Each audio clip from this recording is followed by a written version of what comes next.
Howdy folks, Greyhawk 4x4 coming at you again, your resident vintage gamer, and today's video, just going to give you a fair warning, it's going to be a long one. So, get yourself something to drink, settle in, we got a lot to talk about.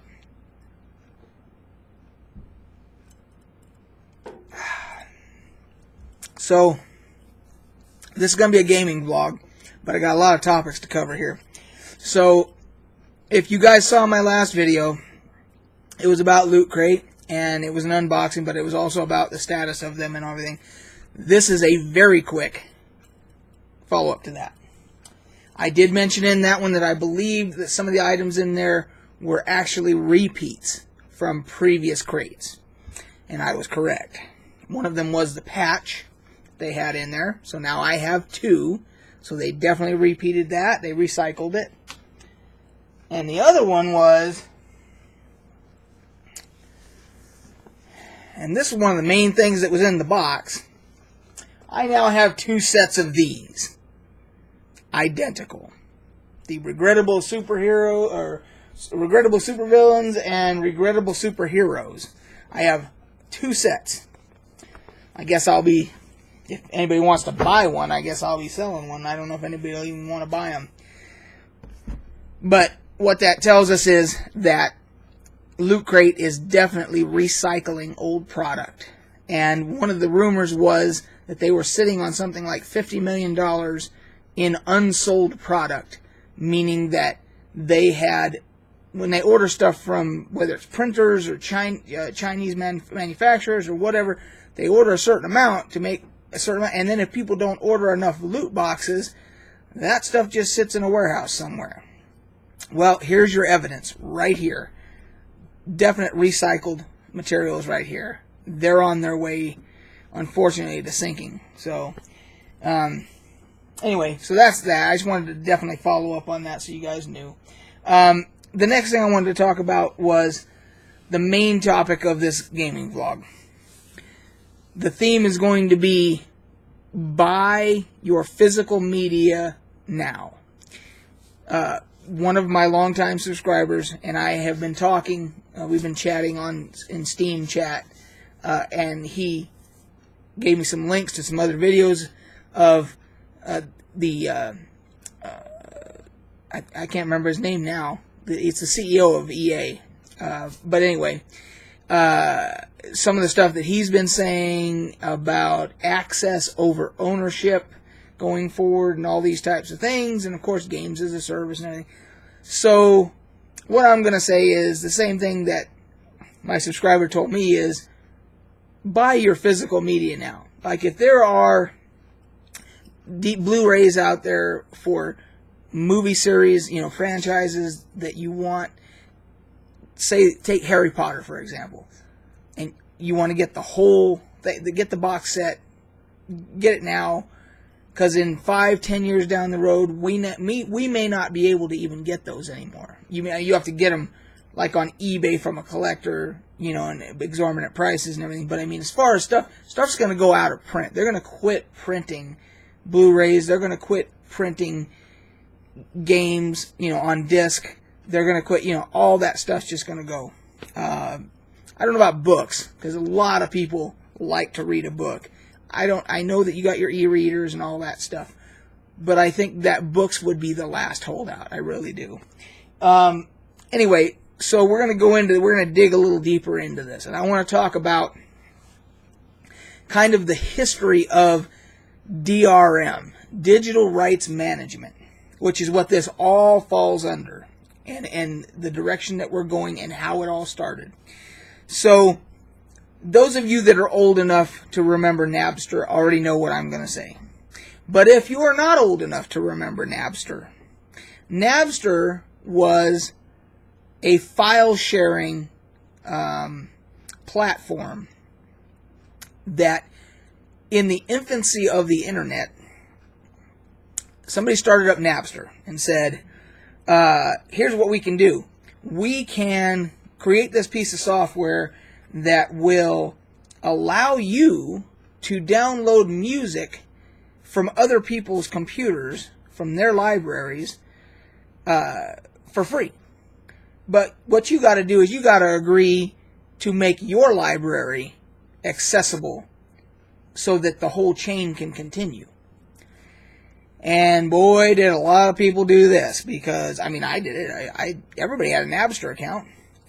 And so you could download any song, pretty much, from any artist, whatever. Just, you would just go on. There'd be a list of servers of people's, basically their music libraries, and you could pick and choose, and you could download stuff, and they could upload from you, and so forth. And that's why the term file sharing existed.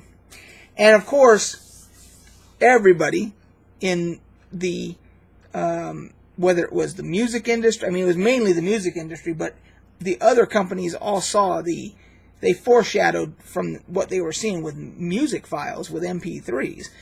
They were seeing, well, shit, they could start file sharing everything, and so, of course, everything started going apeshit, and there were lawsuits, and bottom line is, Napster at some point got shut down, if I remember correctly.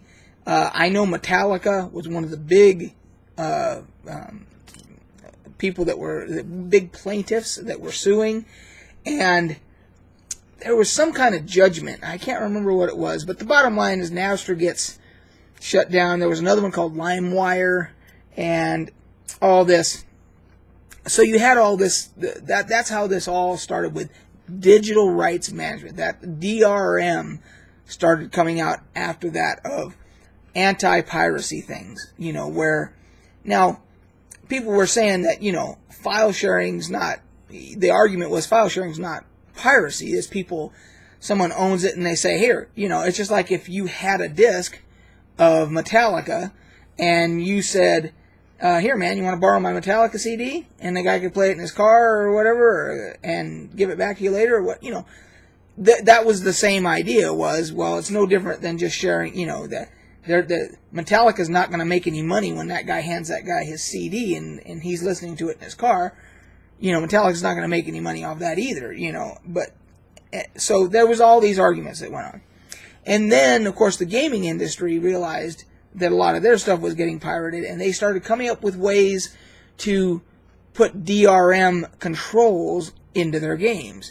Meaning, for instance, you had to have the disc that say you were playing a single-player game. You had to have the disc, even though you had the whole thing on your hard drive, you had to have the disc in your PC, and every once periodically it would check to make sure your disc was in there, and that basically was it saying, okay, you own the game. You can't loan, and of course that wouldn't stop somebody if you loaned them that CD, that game. They could load it, put it on their computer, and they could have it in their computer, and it would still work, even though you loaned it to them. But it would just basically, it wouldn't work if you burned a bunch of copies of that CD, and then you gave them or sold them to somebody. Then it wouldn't work. There was some way of it being encrypted on the disk or whatever, some protection that would, it would say, no, this isn't a legit disk. You can't play this game with it. So that was the beginning, and I get that. I get they got to protect their interest with making sure that people aren't pirating their stuff. And then I remembered, as I was researching to do this video, I said, I did a similar video way back in like 2013. And it's called the SimCity Debacle. Now, I'll put a link in the Dealy Hoopty below for you to follow to watch that. Now, mind you, that is one of my very first videos. It's way, way back when I very first started the channel. And what it centers around is the evil EA, and they were rebooting the classic game SimCity, and they decided, even though it was a single-player game, and somebody could buy the disc for $60, put it in, download it, or install it on their computer, but they decided that not only that, you had to be connected to their servers at all times to be able to play. Even though it was a single-player game, there was no multiplayer aspects to it. There was no reason to have to be online. That was just their way of controlling.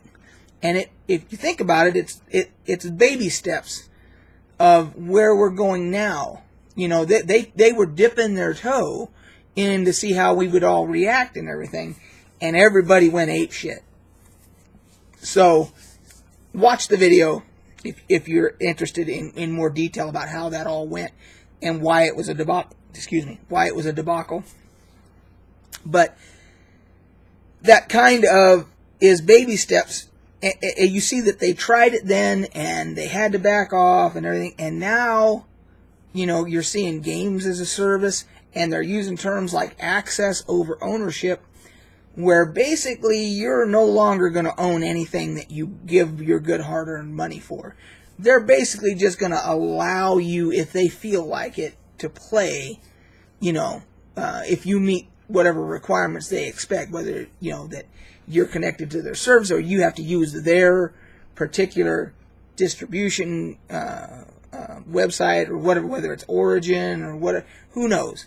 But we're going that direction, and now then they're going to control your content in having these unskippable ads in your game, which we've already seen. I think it's FIFA 19 that we have seen unskippable ads. I can't, if you pay $60 for a game and you're playing the game and all of a sudden an ad starts and there's nothing you can do about it, you just have to sit there through it, that's horseshit, man.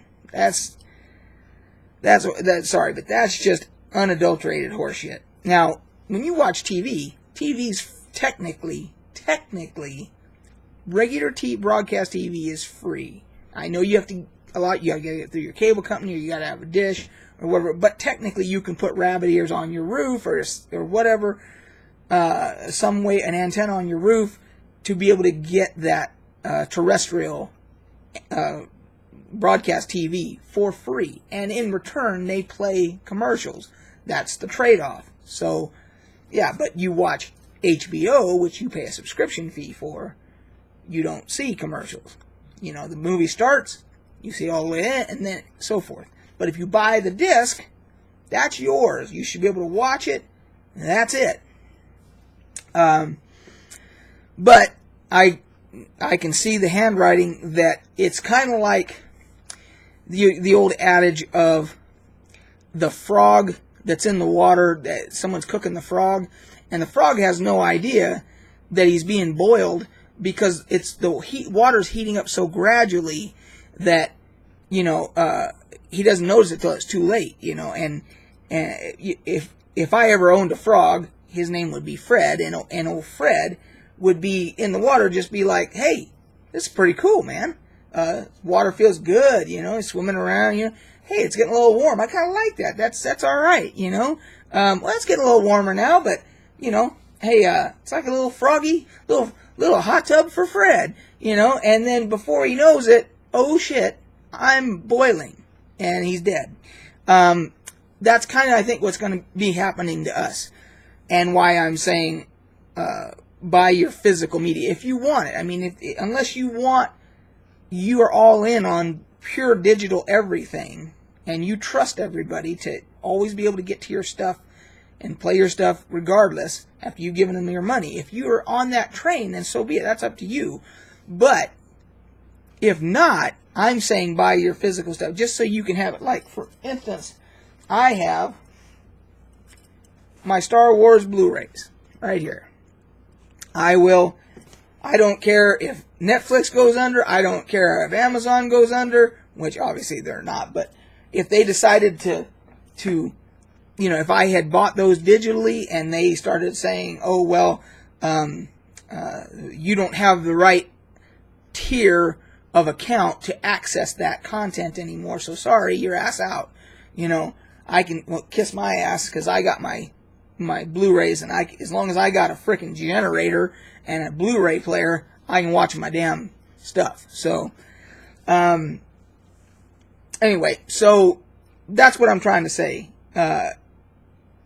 EA is the worst of the worst.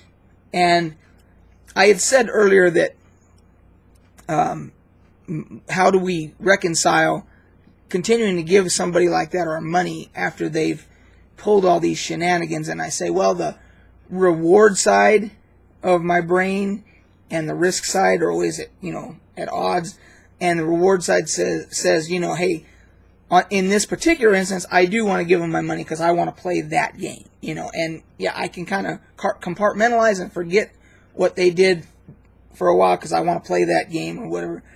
But with EA, I'm getting to the point now where I don't really give a shit. The reward side, I think the risk side and the principle side of my brain are going to end up winning out, and I'm just not going to give them any more of my money, I think.